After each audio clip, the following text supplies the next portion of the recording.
2 दिन से बहस चल रही है, क्योंकि एक तो ना पढ़ने की बीमारी हमारे यहां है, और यह भी मैं मानता हूं कि टेलीविजन में डिबेट कराने वाले भी बेचारे जो हैं उनके पास भी लिमिटेड इंफॉर्मेशन होती है। अभी कल परसों मैंने देखा आसाम के अंदर ये जो जिहाद फैक्ट्रियां हैं, जब पाकिस्तान आजाद हुआ था तो कोई 4000 वहां जिहादी मदरसे थे, अब वो बढ़कर के 4 लाख हो गए। ऐसी हमारे देश में मदरसे हैं ये, और यहां क्या, अरे साहब मदरसों में तो हम मुल्क की शान, मुल्क के वकार के बारे में पढ़ाते हैं, मुल्क का हमारी साझा जो संस्कृति उसके बारे में पढ़ाते हैं। वहां कोई पढ़ाई वढ़ाई नहीं होती, वहां एक ही काम होता है, जिहाद। तुम्हारा आखिरी मकसद क्या है? गज़वाए हिंद। तुम्हारा गोल क्या है? निज़ाम मुस्तफा। अब आपको बेवकूफी के नारों में फंसा करके कि हम चाहते हैं आजादी, हम चाहते हैं कश्मीर में आजादी, तो आजादी की लड़ाई तो कश्मीर में नहीं लड़ी जा रही थी, अब पता चल गया वहां तो मजहबी लड़ाई चल रही थी। इसलिए उन मजहबी उन्मादों ने कैसे आपके संविधान में और हिंदुस्तान के बौने नेताओं को मूर्ख बना करके कैसे धाराएं जोड़ दी। लिहाजा मैं बार बार एक बात कहता हूं कि आप सच को सच तो समझें पहले भाई।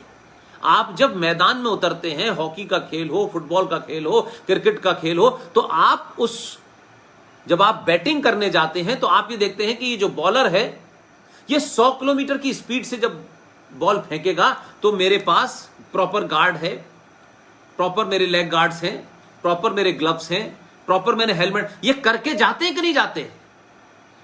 हॉकी खेलते जाते हैं तो आपका शिन पैड लगा होता है, आपको पता होता है कि दुश्मन कहां कहां कमजोर जगह अटैक कर सकता है, तो आप पूरे गार्ड होकर उतरते हैं। लेकिन सनातनी हिंदू और हिंदुत्व की लड़ाई लड़ने वाले लोग अपने लोगों को जो पूरी ताकत जो उनके साथ खड़ी है उसको वो बताते ही नहीं है कि तुम्हारे यहां मैदान में उतरने से पहले चैलेंज क्या क्या है। इसलिए वो प्रधानमंत्री के कहने से राजस्थान में एक युवक थाली बजा रहा था, 2 जिहादी मुसलमानों का नागवार गुजरा, उसको उन्होंने, आप यकीन मानिए, कुल्हाड़ी से उस वक्त तक मारते रहे जब तक वो मर नहीं गया। यह खबर नहीं बनी। उसकी गलती यह थी कि वो थाली क्यों बजा रहा है, वो मोदी की बात क्यों सुन रहा है, और थाली बजाना हिंदुत्व का एजेंडा है और इस्लाम के एजेंडे में तो थाली नहीं बजाई जाती, वहां तो कुछ और बजाया जाता है। तो हम इन खतरों का सामना जब भी कर सकते हैं जब हम उसको समझें वो है क्या और हमारा अप्रोच क्या है, क्या हम सही जानकारी के साथ मैदान में उतर रहे हैं, क्या हमें पता है। क्योंकि हम तो इसमें खुशी, इस बात में खुश रहते हैं ना कि किसी ने कहा अरे नहीं हम सब भाई भाई, अरे बस आप भाई भाई हो गए, तो संभल में भाई भाई नहीं बचा, तो भाईचारे में चारा खत्म हो गया, भाई है वहां पर। तो इस देश में 500 कश्मीर बन चुके हैं और अब आप लड़ना चाहते हैं, तो सारी लड़ाई आप सरकार से चाहते हैं कि अमित शाह जो है ये भी कानून बना दे, मोदी ये भी कानून कर दे। आप क्या करेंगे? उनकी तो सरकार नहीं है, वो तो सरकार से नहीं कहते कानून बना दे, वो एक बार निकलते हैं सड़क पे सरकार डर जाती है। और आप देख रहे हैं कश्मीर में सारे चोर इकट्ठे हो गए हैं, वैसे आपस में वो आपस में तो लड़ते रहते हैं, लेकिन जब आपका एजेंडा आता है तो सब आपको ब्लैकमेल करते हैं। 70 साल से वो मक्कार जिसका बाप गद्दारी के जुर्म में जिसे नेहरू ने जेल भेजा था, शेख अब्दुल्ला, गद्दार का बेटा चीफ मिनिस्टर बन जाता है, उस गद्दार का बेटा भी चीफ मिनिस्टर बन जाता है, और देश का पहला गृह मंत्री मुसलमान जिसने हजारों हिंदुओं का कत्ल करवाया, उसकी बेटी मुख्यमंत्री बन जाती है। तो हमें सत्ता चाहिए, पैसा चाहिए, रुपया चाहिए, और हमें कुछ नहीं चाहिए। हमारी चोटी काट दो, हमारे मंदिरों को ध्वस्त कर दो, हमारी बहन बेटी के साथ छेड़छाड़ कर दो, हमारे बेटे को सड़क पे मार दो, हमें क्या फर्क पड़ता है, चलो कोई बात नहीं, चलो ठीक है ठीक है। हम तो वो लालची लोग हैं जो जीना भी मर मर के चाहते हैं। ये इसीलिए दिल्ली में 18 साल के लड़के राहुल राजपूत की हत्या हो गई।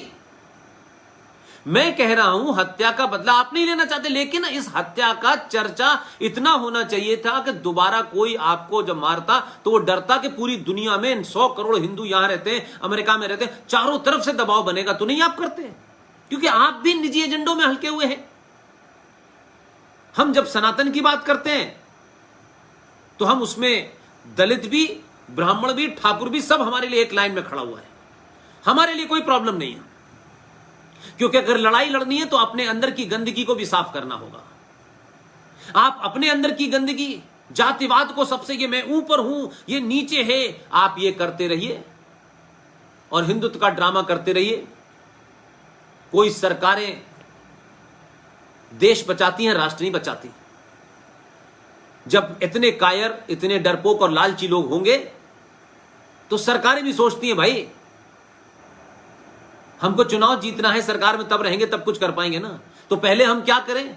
तो जो सबसे ज्यादा चिल्लाता है सरकार उसकी सुनती है। घर में भी जो बच्चा सबसे ज्यादा शैतान होता है मां उसकी पहले सुनती है। तो आप रोना भी नहीं चाहते, चिल्लाना भी नहीं चाहते, आप कुछ नहीं, आपके पास इतने गैर जरूरी इश्यूज हैं कि आप एडमिनिस्ट्रेटिव फैसलों पे बहुत चिल्लाते हैं। लेकिन कोई ऐसा फैसला जो हजारों साल तक एक दूरगामी फैसला होगा, जिससे हजारों साल आने वाली नस्लों पे फर्क पड़ेगा, आप उन इश्यूज को मुद्दा नहीं बनाते।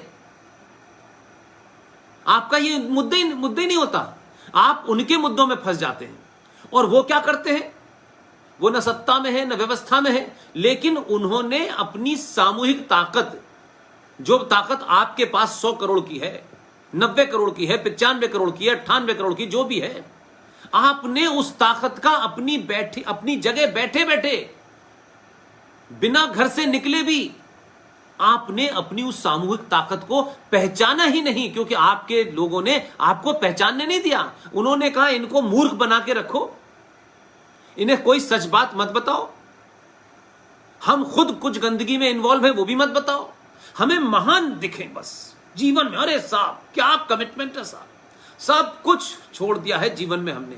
भाई उसका फायदा क्या हुआ।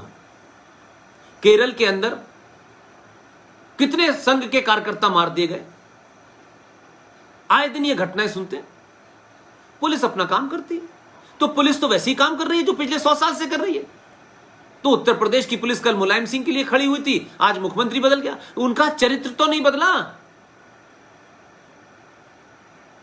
तो ब्यूरोक्रेसी का चरित्र नहीं बदला। मुझे मालूम है कि उत्तर प्रदेश में जो ब्यूरोक्रेसी में लोग हैं वो एक्स्ट्रा ऑर्डिनरी, एक्सट्रीम सेकुलर बनने की कोशिश में लगे हुए हैं।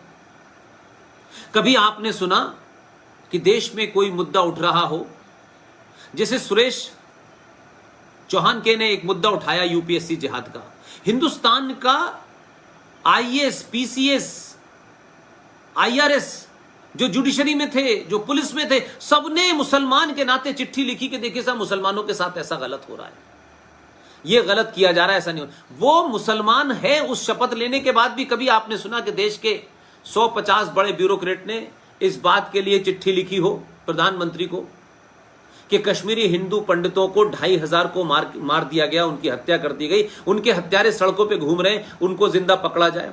किसी ने चिट्ठी लिखी? हिंदुओं इंटेलेक्चुअल ने भी नहीं लिखी, और जो बड़े विद्वान बने घूमते हैं बड़े बड़े संगठनों के ठेकेदार, उन्होंने भी नहीं लिखी। तो कोई फर्क नहीं पड़ता। अरे हम जब अपने आदमी की कदर नहीं करेंगे तो दूसरा कौन करेगा यार। किसी और कौम के 2500 लोग मर जाते तो वो उस वक्त चिल्लाते रहते जब तक उसका 100% भरपाई न करते और आपके दामन पे वो दाग लगा के रखते। और वो ये जानते हैं कि कौन हमारे लिए 2 कदम फायदेमंद होगा और कौन हमारे लिए 4 कदम फायदेमंद होगा। वो इस अंदाज में अपना काम करते। इसलिए मैंने कहा वो गुलाम नबी हो, वो आजम खां हो, वो अजमल हो, वो असदुद्दीन ओवैसी हो, वो जहां जहां भी बैठे हैं उनका अपना एजेंडा है।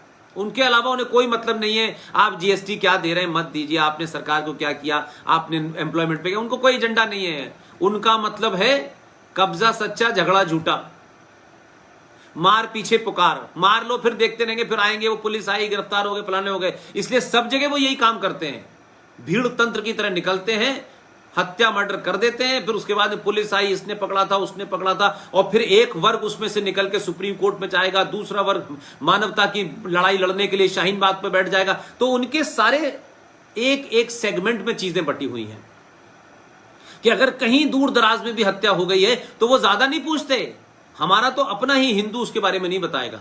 इसलिए जैसे उनको खबर पता चली, खट से मानवता की बात भी हो गई, इधर चेन भी हो गई, इधर चिट्ठी भी लिख दी गई, उधर अमेरिका भी चिट्ठी, ये उनका एस इकोसिस्टम है। इसके बाद ये, इसके बाद ये, इसके बाद ये। आप क्या करते हैं? आपके अंदर पहले तो ये कौन मरा है, हमारा जानने वाला है कि नहीं, हमारी जाति का है कि नहीं?